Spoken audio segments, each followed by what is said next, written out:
Sebelum ke kisahku, aku minta dukungan kepada kalian semua dengan cara klik tombol like dan subscribe, serta tulis komentar tergokil kalian di kolom komentar. Terima kasih sayangku semua yang sudah subscribe. Semoga kalian semua sehat selalu ya. Love you. Dan inilah kisahku. Aku masih ingat betul hari pernikahanku beberapa bulan yang lalu. Rasanya begitu indah, begitu penuh harapan.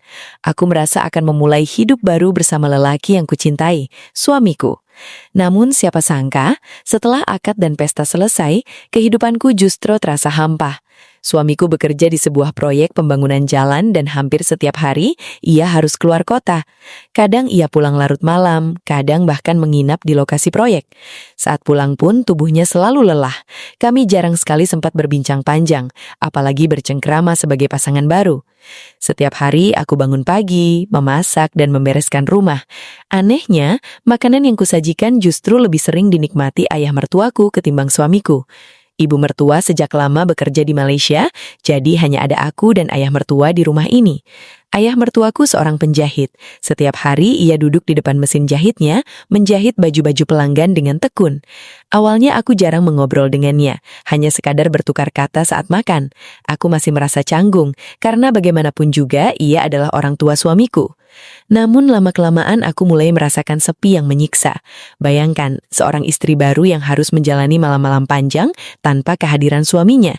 Aku sering termenung di kamar, mendengar suara mesin jahit di ruang tengah, dan kadang bertanya-tanya, apakah beginikah seharusnya rumah tangga yang baru dimulai?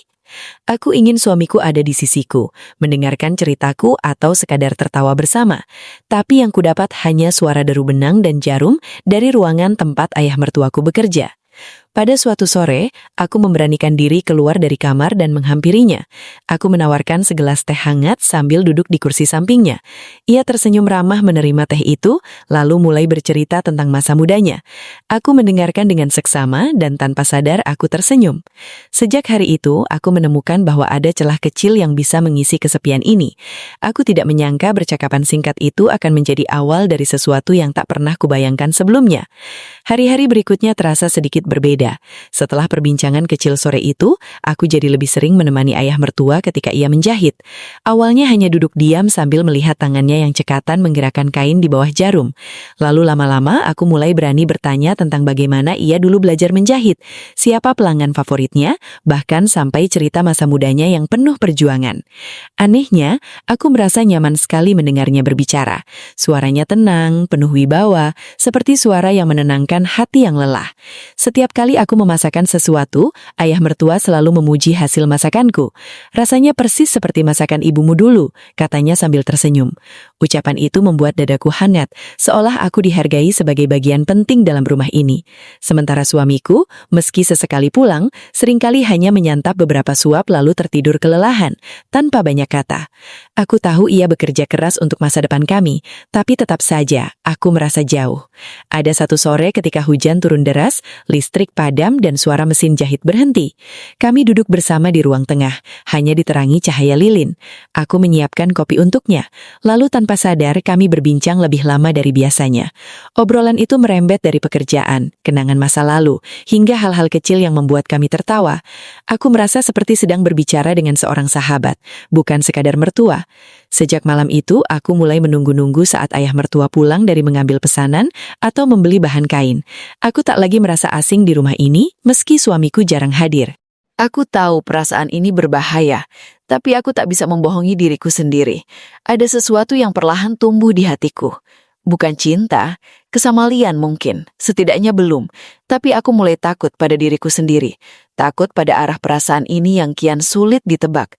Malam itu hujan turun deras sekali, membuat rumah seakan diguyur bunyi guntur tanpa henti. Aku berbaring sendirian di kamar, menunggu suara pintu dibuka oleh suamiku, berharap ia pulang. Namun jam terus berputar hingga larut, dan akhirnya aku mendapat pesan singkat. Aku harus menginap di proyek 3 malam. Jangan khawatir. Pesan itu membuat dadaku sesak. Malamku menggigit bibir, mencoba menerima kenyataan meski hatiku terasa benar-benar kosong. Entah kenapa malam itu aku tidur dengan gelisah. Dalam mimpi, aku melihat diriku berdiri di jalan gelap mencari-cari suamiku yang tak kunjung pulang. Aku berteriak, menangis, tapi hanya sunyi yang menjawab. Aku terbangun mendadak, tubuhku basah oleh keringat dingin, dan dari tenggorokanku keluar teriakan yang tak terkendali. Tiba-tiba pintu kamarku terbuka dan ayah mertua berlari masuk. Wajahnya terlihat cemas. "Kamu kenapa? Mimpi buruk?" tanyanya. Aku tak mampu menjawab, hanya mengangguk sambil terisak. Ia duduk di tepi ranjang, lalu menepuk pundakku dengan lembut. "Tenanglah, semua baik-baik saja. Aku di sini." Tangannya yang hangat menyentuhku, membuat rasa takutku perlahan meredah. Aku tanpa sadar meraih tangannya, seolah mencari perlindungan. Dalam keheningan itu, ia tetap duduk menemaniku, hingga akhirnya aku memohon dengan suara lirih. "Temani aku tidur malam ini, Pak. Aku takut sendirian." Awalnya aku pikir ia akan menolak, tapi justru ia menarik selimut dan berbaring di sisi ranjang, menjaga jarak dengan sopan. Namun entah karena kelelahan atau rasa nyaman yang tiba-tiba datang, aku bergeser mendekat, tubuhku gemetar, dan tanpa kusadari aku memeluknya. Anehnya ia tidak melepaskan pelukanku, malah ia merespon dengan pelukan yang hangat. Kami terdiam, hanya mendengarkan suara hujan di luar. Saat itu aku tahu, ada garis tipis yang baru saja kami lewati, garis yang seharusnya tak pernah tersentuh. Pagi setelah kejadian itu, aku bangun lebih awal dari biasanya. Tubuhku masih merasakan hangatnya pelukan semalam, dan setiap kali mengingatnya, wajahku memerah sendiri. Aku buru-buru bangkit, memasak sarapan berharap bisa melupakan semua yang terjadi. Namun begitu aku menyiapkan teh di meja, ayah mertua keluar dari kamarnya dengan langkah pelan. Kami saling bertatapan, lalu sama-sama terdiam. Ada semacam rasa kikuk yang sulit diuraikan. "Aku maaf, kalau semalam terlalu merepotkan," ucapku lirih sambil menunduk. Ia hanya tersenyum samar lalu berkata, "Tidak apa-apa, kamu butuh ditemani." Aku paham, suaranya tenang, tapi aku bisa merasakan sesuatu yang berbeda di balik matanya. Ada kehangatan yang tak pernah kutemukan dari suamiku belakangan ini. Hari itu kami lebih banyak diam. Aku mencoba menyibukkan diri di dapur, sementara ia di ruang jahit. Tapi sesekali saat aku keluar membawa teh atau camilan, mata kami bertemu. Rasanya aneh, ada sesuatu yang membuatku ingin terus dekat dengannya. Seakan-akan semalam bukanlah sebuah kesalahan, melainkan pintu yang baru saja terbuka. Malam berikutnya aku kembali tidur dengan gelisah. Suamiku masih belum pulang, katanya proyek belum selesai. Aku termenung menatap ponselku yang sepi dari kabar. Tanpa kusadari aku melangkah ke ruang jahit. Ayah mertua masih terjaga, sibuk merapikan kain. Aku berdiri di pintu dan ia menoleh. "Belum tidur?" tanyanya. Aku hanya menggeleng. Lalu ia mengajakku duduk. Kami pun berbincang pelan tapi lama, tentang banyak hal. Obrolan itu lagi-lagi membuatku merasa ringan. Dan saat aku hendak kembali ke kamar, ia berkata dengan nada pelan, "Kalau kamu takut sendirian lagi, aku bisa menemanimu." Ucapan itu membuat dadaku berdebar. Malam itu aku kembali terlelap dalam kehangatan yang sama. Bukan hanya tubuhku yang nyaman, tapi hatiku juga. Sejak saat itu, aku tahu kami sedang berjalan di jalan yang berbahaya. Tapi anehnya, aku tidak ingin berhenti. Aku mulai terbiasa dengan kebersamaan yang aneh ini. Setiap malam setelah memastikan rumah terkunci rapat, aku dan ayah mertua akan berbincang lama di kamarku.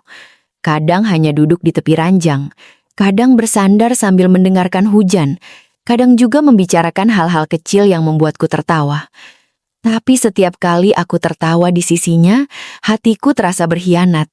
Suamiku yang sedang bekerja keras di luar sana tak pernah tahu bahwa istrinya kini menemukan kenyamanan bukan pada dirinya, melainkan pada ayahnya sendiri. Suatu malam saat aku menguap lelah, ayah mertua tanpa sadar meraih pundakku. Sentuhan itu sederhana, tapi membuat tubuhku bergetar. Aku menoleh dan tatapan mata kami bertemu. Ada jeda panjang sebelum akhirnya aku bersandar di bahunya. Dari situ segalanya mengalir begitu saja. Pelukan itu hadir kembali, lebih erat dari sebelumnya. Aku merasakan detak jantungnya berpacu, dan aku tahu ia pun merasakan hal yang sama. "Aku tahu ini salah," bisikku dengan suara bergetar. Ia menarik napas panjang, lalu menjawab lirih. "Aku juga tahu, tapi kenapa rasanya begitu benar?" Kalimat itu menancap di dadaku. Sejak saat itu, kami tak lagi membatasi diri. Ada saat-saat ketika kami hanya berpelukan. Ada pula ketika tangannya menyusuri rambutku dengan lembut, membuatku merasa lebih dicintai daripada sebelumnya. Aku membenci diriku, tapi di sisi lain, aku juga tidak bisa lepas. Rasanya seperti terjerat dalam pelukan yang hangat, yang membuatku lupa pada rasa bersalah. Namun setiap kali suamiku mengabari lewat pesan singkat, rasa bersalah itu kembali menghantuiku. Aku berusaha menghibur diri. Ia sendiri yang terlalu sibuk dengan pekerjaannya. Ia jarang menemaniku. Apa salahku kalau aku merasa kesepian? Tetapi dalam hati kecilku, aku tahu alasan itu hanyalah tameng untuk menutupi kenyataan pahit. Aku sudah jatuh dalam pelukan yang seharusnya terlarang. Malam-malam berikutnya, aku tak gelisah tidur sendirian. Aku menantikan saat-saat ayah mertua masuk ke kamarku. Hingga akhirnya tanpa kusadari, hidupku yang semula sepi kini dipenuhi sesuatu yang lebih berbahaya daripada kesepian itu sendiri. Semakin hari, hubungan kami makin sulit disembunyikan. Aku dan ayah mertua tidak lagi hanya berbincang di kamar saat malam, tetapi juga sering menghabiskan waktu berdua di siang hari. Aku membantu menyiapkan kain, memotong pola, bahkan belajar sedikit cara menjahit darinya. Saat tangannya membimbing tanganku, aku bisa merasakan kedekatan yang membuat jantungku berdegup kencang. Sesekali ia tersenyum nakal, dan aku hanya bisa pura-pura menunduk agar wajahku tidak terlihat memerah. Namun di balik kenyamanan itu, ada rasa takut yang selalu membayangi. Setiap kali mendengar deru motor di depan rumah, aku mendadak panik, takut kalau suamiku pulang tiba-tiba. Pernah suatu malam saat aku tertidur dalam pelukan ayah mertua, suara motor terdengar masuk ke halaman. Aku sontak terlonjak, wajahku pucat. Untungnya ternyata hanya tetangga yang pulang larut. Tapi kejadian itu membuatku sadar betapa rapuh rahasia ini. Suatu sore, aku sedang merapikan baju hasil jahitan ayah mertua ketika menemukan sebuah foto lama di meja kerja ayah mertua. Foto itu memperlihatkan dirinya di usia muda, berdiri bersama seorang perempuan cantik yang tak kukenal. Saat aku bertanya, ia hanya tersenyum samar. Itu masa lalu, katanya singkat. Namun aku menangkap ada sesuatu di matanya, sebuah luka yang ia simpan rapat-rapat. Sejak saat itu, aku mulai bertanya-tanya, apakah kesepian yang kurasakan sama dengan kesepian yang ia tanggung selama ini? Apakah itu sebabnya ia begitu mudah merespons kedekatanku? Malamnya saat kami kembali terbaring bersama, ia berbisik di telingaku, "Kamu membuatku hidup lagi." Kalimat itu menusukku dalam, aku pun merasa sama. Tapi di saat bersamaan, ada rasa takut yang makin menebal. Aku tahu, cepat atau lambat suamiku akan merasakan ada yang berubah. Ia mungkin sibuk dengan pekerjaannya, tapi ia bukan orang bodoh. Dan jika rahasia ini terbongkar, aku tidak bisa membayangkan apa yang akan terjadi. Namun, satu hal yang kusadari malam itu, aku tak lagi bisa mundur. Sekalipun aku ingin, hatiku sudah terlalu dalam terikat pada ayah mertuaku. Aku hanya bisa berharap dunia tidak segera runtuh menimpa kami. Hari itu, aku merasa gugup sejak pagi. Suamiku memberi kabar akan pulang lebih cepat dari biasanya. Seharusnya aku senang, tapi justru dadaku sesak. Selama ini, aku menanti-nantikan kehadirannya. Namun setelah terlalu lama tenggelam dalam kebersamaan dengan ayah mertua, rasanya berbeda. Aku takut ia akan melihat sesuatu yang tak seharusnya terlihat. Sore itu, aku dan ayah mertua masih di ruang jahit. Aku sedang membantunya melipat kain, sementara ia duduk di kursi dengan tangan masih sibuk menjahit. Suasana begitu tenang, sampai tiba-tiba suara motor berhenti di depan rumah. Aku refleks terlonjak. Wajah ayah mertua juga tegang. Seketika, "Dia pulang," bisikku dengan wajah pucat. Suamiku masuk, tubuhnya berdebu dan wajahnya lelah. Ia tersenyum tipis padaku, lalu matanya tertuju pada ayahnya. "Kalian sibuk ya?" tanyanya datar. Aku cepat-cepat berdiri dan menyiapkan air minum, mencoba menutupi kegugupanku. Tapi aku bisa merasakan tatapan suamiku yang penuh tanda tanya. Malam itu, saat ia berbaring di kamarnya, aku mencoba berbincang, menanyakan kabarnya, pekerjaannya, apa ia lelah. Namun ia hanya menjawab singkat, matanya tajam menatapku. "Kamu kelihatan berubah," ucapnya tiba-tiba. Aku tercekat, tidak tahu harus menjawab apa. Ia menatapku lama, seolah ingin menembus isi kepalaku. "Kamu terlalu sering dengan ayah, kan?" tanyanya kemudian. Aku terbuncang. Kata-katanya seperti pisau yang menusuk jantungku. Aku mencoba menyangkal mengatakan bahwa aku hanya membantu ayah mertua bekerja, tapi aku bisa melihat kecurigaan itu sudah terlanjur tumbuh di benaknya. Malam itu aku tidak bisa tidur. Aku tahu retakan sudah muncul. Sebentar lagi rahasia yang kusimpan rapat akan benar-benar runtuh. Aku tahu hari itu akan tiba, tapi tidak pernah kusangka akan secepat ini. Malam itu suamiku pulang lebih awal dari biasanya. Tanpa kabar, aku sedang di kamar bersama ayah mertua. Kami hanya duduk di tepi ranjang, berbicara pelan, tapi entah bagaimana suasana menjadi lebih dekat. Aku bersandar di bahunya, lalu ia meraih tanganku. Tepat saat itu, pintu kamar terbuka dengan keras. Suamiku berdiri di sana, matanya merah menatap kami. Dunia seakan berhenti. Aku tercekat, sementara ayah mertua langsung bangkit dengan wajah pucat. "Apa yang kalian lakukan?" Suamiku berteriak, suaranya menggema di seluruh rumah. Aku ingin menjelaskan, tapi lidahku keluh. Semua sudah jelas terlihat. Tidak ada lagi yang bisa disembunyikan. Aku bekerja siang malam demi kalian, demi rumah ini. Sementara kalian... Ia terhenti. Nadanya bergetar antara marah dan hancur. "Kalian mengkhianatiku." Tangannya mengepal dan untuk sesaat aku takut ia akan melakukan sesuatu pada ayahnya. Namun ayah mertua menunduk, mencoba menenangkan. "Dengar dulu penjelasanku, Nah." "Penjelasanmu?" Suamiku menatap kami dengan tatapan tak percaya. Tidak ada penjelasan yang bisa membenarkan ini. Istriku sendiri dan ayahku sendiri. Suaranya pecah. Aku mendekatinya, berusaha menyentuh tangannya, tapi ia menepis dengan kasar. "Jangan sentuh aku." Aku menangis tersungkur di lantai. Semua rasa bersalah yang selama ini kutahan meledak dalam satu malam.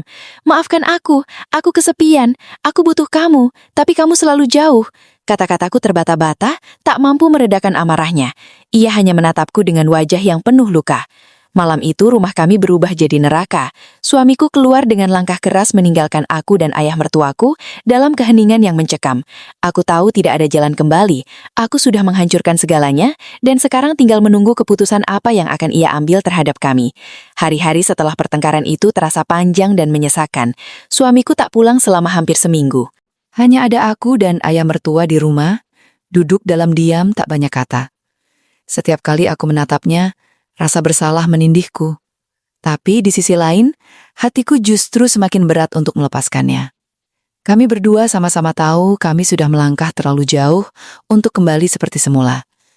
Akhirnya suamiku pulang bukan untuk berbaikan, melainkan untuk menuntut kejelasan. Di ruang tamu ia duduk, wajahnya keras, matanya tak lagi hangat.